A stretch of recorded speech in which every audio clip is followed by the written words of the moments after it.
How to make Twitter account public. Hello everybody, welcome back to the channel. Today I'll guide you on how you can make your account public on Twitter.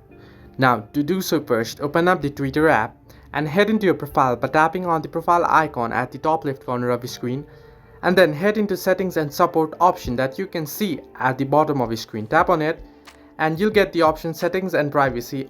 Head into there, and if you scroll down at the midway below, you'll find the option privacy and safety that you can see at the screen right now. Simply tap on it and head into the first option, audience and tagging.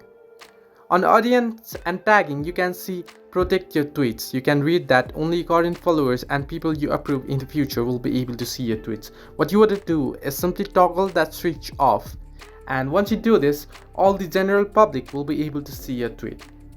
So this way you can make your account public on Twitter. Hope this helped you. Do like and subscribe, and do not forget to leave a comment down below if you have any further issues.